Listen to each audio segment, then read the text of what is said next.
What's up, everybody? We are less than 12 hours away for some real live actual PGA Tour golf. Can't wait for it. First tournament in 91 days from the first round of the subsequently canceled Charles Schwab or Players Championship. We now have the Charles Schwab Challenge. I'm Jason Sobel. He's Peter Jennings. We're going to get into all sorts of DFS and fantasy options. We're going to go through the entire Fantasy Labs model in just a little bit. But first, we're going to talk a little betting, Peter.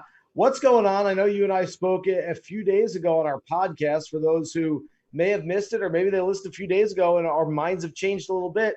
What are you thinking with just a few hours left before first tee time? Well, it's been a lot of fun having legal betting here in Colorado. The offerings on DraftKings and FanDuel have been incredible. Just so many different markets to bet. And yeah, I feel like a kid on Christmas morning every day just looking through all these options. So excited. I still have a lot of the same feelings I had on the podcast. I think there's a couple guys that have some value. I mentioned Morikawa on the podcast. I really like him. And yeah, just trying to figure out one thing that's been really helpful is just going through all the different options for betting and comparing prices and looking for the best price on certain bets. And I've been able to find some good bets that way. By the way, shout out, Pete, for having that colonial background. You're not on site this week. We can confirm that you're not there. I'm in the office in Colorado, taking advantage of the legal betting. Tower at Colonial right now. Just kicked Nance out of the tower and got in there for a little bit. It would be fun to be there, but I wouldn't be able to bet, so it'd be a little less fun. But there you go. All right. Well, yeah, it looks sweet. Yeah, let's talk betting a little bit. Yeah, you're killing me on the background right now. Let's talk betting a little bit. I want to start with that top tier, and we can talk about sort of what constitutes the top tier. I would say anyone inside 35, 40 to 1, you might have a differing of opinion in what actually constitutes the top tier for this specific event. But let's talk about the guys that we like, guys that could pay off. I'm not, touching Rory, never having played this golf course in competition.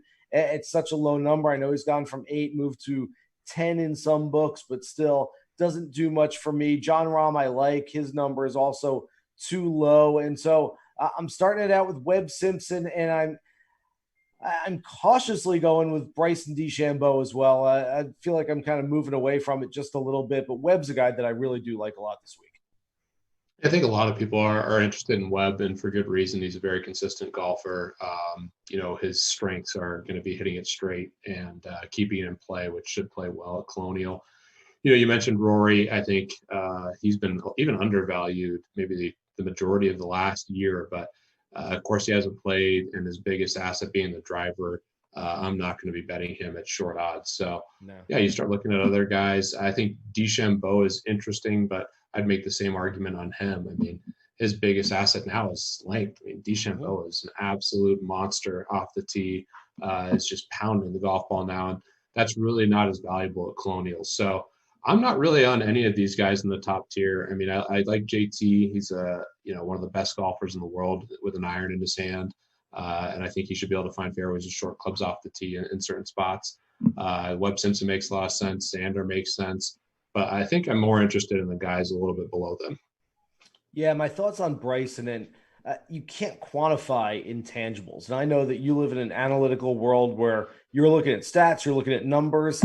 There's a couple guys I'm looking at as far as intangibles. Bryson's one of them. And, again, I said I'm cautiously betting him this week. I don't love it, but I just feel like Bryson works as hard as anybody out there, whereas some guys are going to ease their way back into the restart. I think Bryson wants to come in peak form, and I would be surprised if he does not have his best stuff coming in, even if the course is not a great fit for him. So we get to that mid-tier. I know you love Colin Morikawa. You've told me his name on multiple occasions this week. He certainly fits the bill in this mid-tier right here. I've got a couple of guys that I'm looking at as well, depending on how far down the list you want to go. I love Kevin Kisner. I told you on the podcast, he's my guy. If I only had one pick to win at 90 to 1, I absolutely love the number. Ryan Palmer, 70 to 1, holding steady there. He joined us on the podcast earlier this week and gave us a lot of reasons, quite frankly, to really like him. based on the fact that he's played Colonial. He's a member there, played there a lot recently and playing there well. Shot 64 just a few days ago, last Friday in the members game. He's seeing the course in its natural state without bleachers or corporate tents or fans. He's used to it like that. And the fact that he doesn't have to dole out tickets to everybody like he normally does year after year because this is a home game. He lives about 20 or 25 minutes away. So a lot of good things working for Ryan Palmer. Who else in that range? I guess we're going like 40 to 1 up to about 100 to 1. Who else in that range there are you looking at, Peter? Well, one thing I want to talk about, because you talked about intangibles, I do think that's important. And I agree with you on Bryson. One guy who I imagine has not been playing as much, and I think it's a horrible course fit given his distance, is Dustin Johnson. Normally he'd be priced a little bit better. He didn't really have a good 2019, was incredible before that. But he's a guy that I'm comfortable fading. Same with Brooks Koepka, who has an advantage with his length, and it's not a major. So those are two guys I feel comfortable fading. I think Sung J M is really interesting, playing incredible golf before, and talk about a guy who has probably taken as many swings as anyone out there. I imagine Sung Jae's been grinding like he always does. So I like Sung Jae. He's a great iron player, really straight. Maybe his one, I wouldn't say weakness, but if you were to point for a flaw in his game, you'd probably say putting. And with these greens, I mean, historically, a lot of the players make a lot of putts, and I actually think that kind of brings everyone a little closer together. So I like Sung Jae a lot. I know some people are talking about Patrick Reed. I'm probably going to fade him. I think I prefer Sung Jae and Morikawa. I saw Ricky is wearing a microphone for this event. I think that's going to be really cool to watch. What are your thoughts on Tony Finau and Gary Woodland? Because I think they're two really interesting ones. Finau has the good course history. Woodland, another bomber. I think both those guys might be a little under-owned in DFS because they don't fit the course fit mold.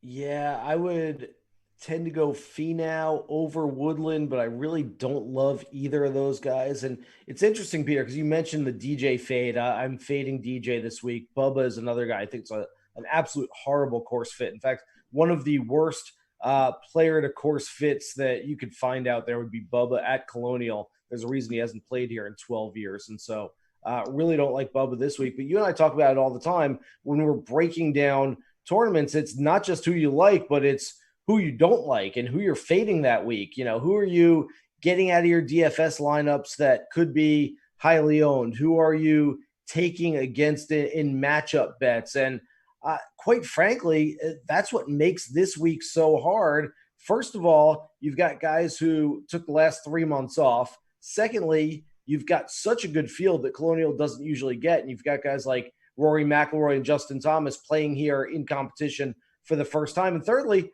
Colonial is just a hard one to figure out. I mean, we've seen shorter hitters like Kevin Na last year, Kevin Kisner, Steve Stricker, Zach Johnson, David Toms over the years win this tournament. And yet over the last few years, Tony Finau second last year, Brooks Koepka second the year before that, John Rahm, a couple of top fives, all, of course, big hitters. So it kind of levels the playing field. It brings more guys into the fold. So even forget the pandemic, forget the schedule suspension, forget everything else that's going on in the world. Even if this was just a usual week, I'd say, boy, Colonial is pretty tough. Throw in all the other factors, and I'd say Colonial is like 10 times tougher than it normally is. Oh, for sure. And that's where I think if you're betting, you really want to just make sure you're getting the best prices wherever you can, which is always applicable. But this week in particular, I've seen just stark differences in pricing depending on the book that you're looking at. So if you can find a guy that you're somewhat interested in, then you can find a wide range in terms of the betting offerings. Getting some really good pricing is a nice way to take advantage of things. And I think the books are trying to figure out what to do as well. I mean, they have been eager for live sports to come back. Now they have, live PGA Tour bet, and they're treating this like the Masters. I mean, there's literally bets on everything. So really taking advantage of line shopping, I think, is a great thing that you could do. And of course, we have a lot of that information in the Action Network app, and you can, just make sure you shop for the best price. So, Pete, I talked to Jeff Sherman earlier today, the VP of Risk Management from Superbook USA, and of course, Golf Odds on Twitter does a great job. He's in my estimation, the best golf handicapper in the business. And he said the three biggest bets that they've seen so far this week, as far as outrights, are interestingly enough on three Aussies. They've got a big one on Jason Day, which I don't like at all. They've got a big one on Cameron Smith, which I'm okay with that. The Sony Open, Waialae is sort of a corollary course to Colonial, so I don't mind Cam Smith. It's not my favorite play, but I can see it. The one I do kind of like, Mark Leishman, especially if the wind blows. Leash is a guy whose name we always bring up when the wind blows. He's sort of in that mid tier that we were talking about earlier. Any interest in Mark Leishman this week? I haven't made any bets on Leishman, and he's interesting in DFS. He's kind of in that price range where I think some other chalkier golfers will be taken. So maybe there's an advantage to going a little contrarian. The one thing against that is I do feel like the casual fan recognizes Mark Leishman over, say, Sung J M. So I do think we'll have more casual fans. One thing I think is really interesting for DFS and just this whole tournament from a betting perspective as well is DraftKings stock has been a huge talking point on CNBC, and you hear all these Robinhood traders buying into it. So I'm wondering if the raised awareness for DraftKings is going to bring in a lot more casual fans. I'm certainly hopeful that that's the case, but yeah, that's one thing I'm trying to do with my handicapping is, okay, these are some big names. Can I find someone who's not as much of a household name to go the other direction? And I think Yeah, Leishman's kind of in the middle, but like a Jason Day, I'm with you. I mean, I don't think this is necessarily a great course for him, and many more people have heard of Jason Day than some other the guys in that same range. yeah, a couple other. If you're looking for maybe some sharp decisions out there on guys that a lot of people aren't looking at, Joel Damon ranks 11th tee to green in strokes gained this season, and Abraham Answer does not get enough credit for being a top 30 player in the world. He's 29th in the world ranking right now. I like him a lot. As we start moving down, are you placing any outrights? I mean, this is for all intents and purposes, this could be like, just hey, anybody's ball game, the proverbial, like, throw a dart, pick them out of a hat, whatever you want to say after 3 months off. Is there anyone with triple digits next to their name that you're looking at saying, you know what, can take a shot at him? Be a big Yeah, payday on Sunday if it actually happens. Corey Connors is my guy. I talked Yeah. about him on the podcast as well. I heard that he's playing incredible in these PGA Tour home games, and his odds have come down a little bit, so not quite as much value in the outright market. But I still think he's really interesting in a lot of other formats. Hope he plays well, and I think it's a good course because Corey Connors is a great ball striker, and again, he's one of those bad putters. So he would be kind of the long shot that I'd look at. But I do think this is the week if you're into betting, outrights. I would rather have a big basket of long shots than a couple shorter odds guys. And I do think there might be a little bit of value in that strategy, given how much respect Rory's still getting in the from the books, which he's the best golfer in the world. But like I mentioned before, I think his advantage is mitigated, given that driving the golf ball far is not as valuable at this course. Yeah, you and I started off this week by telling each other, you know what? Got to ease into the season. This one's going to be really tough. We don't know what to expect. Not going to overly bet it. And here we are Wednesday evening going, man, I'm firing this, I'm firing that. Oh, I found a couple guys at triple digits. And Peter, I want to get into the DFS stuff because you've done a great job over at Fantasy Labs. There are some terrific models there. I want you to take us through some of them. But I'm doing, quite honestly, the same thing on DFS where I said, you know what? Take it easy, ease our way back. There's going to be a lot of golf tournaments coming up. We don't have to play them all right now. Then you say, there's a Millie Maker out there. Let me play a whole bunch of tournaments, and you wind up like throwing in a whole bunch of them. So I've been doing that as well. I'm guilty of it, even though I said I wouldn't do it. I'm just so excited that golf is back. So let's start talking DFS a little bit. I have a feeling some of these names that we've talked about already are names that we're going to come across looking at the models. But take us through the model. And first of all, for those who aren't big golf bettors, aren't big golf DFS players, and just want something to play. I mean, I was just watching a NASCAR race a little while ago. I'd never watched a NASCAR race in my life until a month ago, and now I'm all in, sitting there yelling at the TV about Austin Dillon not being able to keep up with the guys in the race. It's almost like I know what I'm talking about now, and I think people are going to be into PGA Tour golf in the same respect starting tomorrow and moving forward. So for those who aren't that into golf, give us a little bit of a primer on how to use the Fantasy Labs model and what you're seeing this week.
Colonial. We don't know it yet, but I don't want to miss out on it because he's such a big talent that it could be the week. Yeah, I totally agree. But I think our sound just came back from what I understand, which hopefully is the case. So sorry, we were just talking some general strategy about DFS golf, and the one nice thing with DFS golf that you can leverage that are in the models are the odds. So I now have the golfers sorted by top 10 odds, and you can kind of see some of the pricing discrepancies. And we were just talking about Scotty Scheffler. He's someone who's popping on his price relative to his odds. The one downside to that is that will normally make a player like Scheffler a little more heavily owned. So in terms of guys that I really like, talked a ton about Morikawa from a betting perspective and from a DFS perspective. I think he makes a lot of sense. Going a little bit farther down, there's some interesting names that one thing I can do right off the bat, and you can do this in the models as well. Jordan Spieth. You're saying that you might be on Jordan Spieth this week. I get it. He has good course history. He does.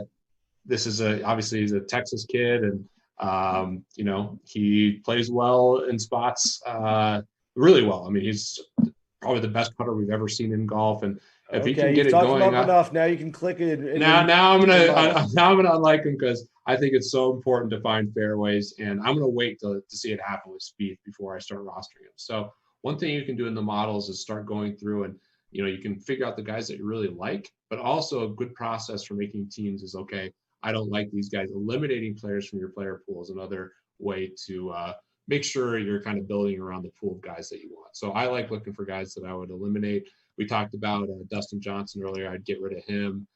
Brooks Koepka, I know he had a couple good finishes. I'm going to get rid of Brooks Koepka. I imagine he hasn't been playing a ton. You sound like you don't want to get rid of Koepka. Well, no, it wasn't going to be that. First of all, I will say Koepka sounded very confident. I tweeted out some words from him earlier today. I had a press conference, and he sounded like he's raring to go. So I'm not a big fan of Koepka, non-major championships, especially coming off a break. But, boy, he's speaking a good game right now. The other part, what I was going to ask you, though, Peter, is how do you balance, hey, my model is telling me that Dustin Johnson is rated pretty highly on this thing, but my brain is telling me that I don't love Dustin. How do you balance what the model's telling you as opposed to what your brain is telling you? Yeah, that's the art of DFS, right? Is you want to make objective decisions in general and you want to rely on numbers, but at the same time, if you feel like there might be some holes in your model or you're missing some data, you certainly have to go off that. And I would say this week, more than any other week, the data-driven approach is not going to have as much value given that we don't have any recent form, which is a huge part of the models. So there's still value in looking at the numbers, but I do think that there's more subjectivity. And if you have some angles, you've heard certain guys are playing more, you're speculating that other guys might not be practicing as much. These are the weeks to kind of play the narratives a little bit more. So that's something that's unique about this week is that I do think if you have any information there, you're plugged into certain guys playing well, or you want to take a contrarian strategy. I think that's the move this week, whereas other weeks I'd be saying, okay, my brain's telling me this, but the numbers are saying this. I would be leaning heavily towards the numbers. This week, I'm more on the qualitative side. So the one thing I want to ask you about, because I'm always fascinated about it. I mean, I can sit here, I cover enough golf tournaments, I watch enough golf, I can put a lineup together without really looking at the model, although I love looking at the models and see what the analytics say. But I love the ownership estimates. If you could bring up that screen again, I know it might take a second here, but if you can bring up the ownership estimates that show possible percentages for ownership this week, first of all, where's that coming from? And secondly, how should we use that to our advantage? And how can we look at this? Okay, so Webb Simpson's at the top, 21 to 25% ownership. 17% of that might be my lineups that I've put in, by the way, because I think I've Webb in just about everything that I've done. But how can we look at this and say, okay, well, there's a lot of Webb Simpson, a lot of Patrick Reed, a lot of Rory, Rahm, Morikawa. How do we go further down the list and try to be a little bit contrarian? Yeah, so the ownership is really important, and you're looking for low-owned guys specifically in tournaments. But the problem is the highest equity plays or the best points per dollar plays are oftentimes going to be the highest owned guys. That's for a reason. So it's absolutely an art balancing that. And you can see here, Webb Simpson, we have projected to be the highest golfer. And from our friends at Fanshare Sports, they've had the highest buzz score rating on Webb Simpson. Basically, anyone who's talking about Webb Simpson in the golf world or the DFS community is talking highly of him. So I think Webb Simpson's a good play too, but everyone thinks he's a good play. So that could be a contrarian way, is fading him. But yeah, you start looking through these names and you can identify I'm going to cut you off real quick, Peter. I'm not sure if everyone can see this screen as they're watching, so we'll kind of explain it to you and take you through. But you can go to fantasylabs.com yourself and the Fantasy Labs app and start looking at the model and looking at these ownership projections as we go through them. So Webb Simpson at the top, just in case we can't necessarily see what you're seeing right now, and you might not be able to see at home what we're seeing. So we'll kind of walk you through it. Got it. Okay. So I'll just, assume you guys are looking at the models, not specifically at my screen, but you can sort within the models on any one of the columns. So you could sort by projected ownership. You could sort by the projection. You could sort by the rating, the Vegas odds, the top 10 odds, the buzz scores. It's a good way to kind of manipulate the data and see who's, at the top of these lists. So the ownership projections, I think, are valuable and certainly something you want to take a look at, especially when building tournament teams, finding guys that you like that aren't projected to be as highly owned. And what I was mentioning off the top is generally one of the easiest ways to identify the high owned guys and the low owned guys is the discrepancy in their odds relative to their fantasy price. Because that's an easy way to find the highest equity guys. Someone like Scotty Scheffler that we mentioned, Webb Simpson, I think kind of fits that mold. They have really good odds relative to their DraftKings price. So those are, things that you can look at. And if you're building a cash game team, you're not caring as much about ownership or really ownership at all. You're just trying to make the optimal team. A good way to find the optimal players is looking for the highest projected owned guys. So right. I want to go down towards the bottom of this because let's say we're playing the Millie Maker this week. Oh, just, for, some giggles. Let's say that we're doing that. Let's say we, really want to get on a bunch of guys that nobody has. I want 6 guys at, let's say, I don't know, 2 to 4% or less. Can we find guys who aren't absolutely, the David Frosts and the Keith Clearwaters out there? Can we find guys who are worthy of ownership at 2 to 4% and guys that we really like? I'm looking at it now. Okay, Corey Connors a little bit higher, but you are all over Connors. He's 5 to 8%.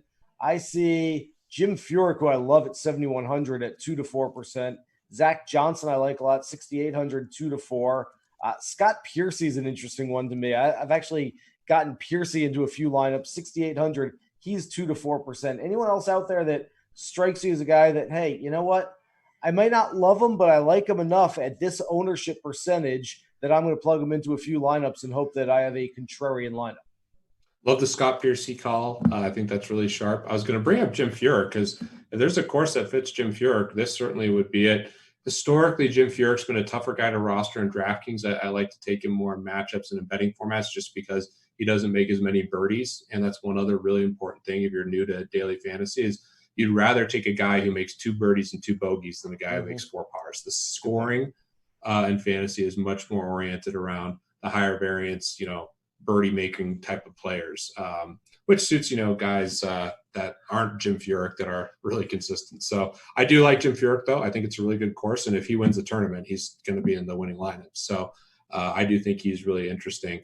And the Piercy call in particular, I really like. Going down the list, you can look at guys like Zach Johnson, who I think people might be attracted to because it's an accuracy course. I'd be inclined in like the Millionaire Maker to go more of a Jason Kokrak or Johnny Vegas type play that are bombers in the Millionaire Maker because they're not the course fit. And I think that's an angle that you can take this week that has a lot of value. A couple of guys I want to point out. Jimmy Walker playing steel shafted woods. I believe the first player to put steel shafted woods into play on the PGA Tour in at least 5 years, if not more. But he's got a nice little track record, and he was playing some decent golf. It's been a long time coming. He's had some injuries, some illnesses, dealt with Lyme disease for a year and a half, 2 years. So he's been through a lot. But Jimmy Walker down there, not a bad play and certainly a nice price. And I see you scrolling all the way down. Let's see what we got. I got a couple. 0 to 1%. Adam Long has not been terrible. I know you like Doc Redman a little bit. Denny McCarthy can get hot with a putter. I don't think this is a great putter's golf course, but if you make everything, that's going to help. I got 2 other guys for you. Sure. Keegan Bradley, friend of the show. We had on the podcast. Yeah. He had amazing Michael Jordan stories. If you ever want to listen back to that podcast, huge fan of the Jordan golf shoe, and he rocks them. And Keegan Bradley can be a frustrating player to play in DFS.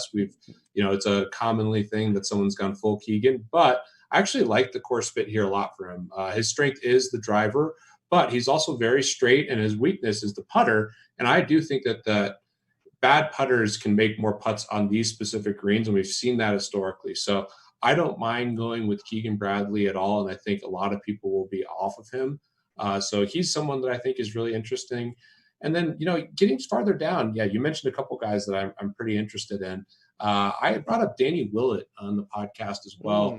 He's someone that's a little bit interesting to me. Maybe a Lucas Glover if you're going to take the bad putter angle. Anyone else or any of those guys interesting to you, Jason? Yeah, Glover just has not a great record at this golf tournament. Ches Reavie is way down there. Ches Reavie at 2 to 4%. Boy, this could be a really good Ches Reavie course. I hear he's been playing some decent golf. And then I had a guy, I threw him down my column. I think there's a correlation. He's going to be 0.1% owned. I don't even care what the model says. No one's going to have him unless I happen to read my column.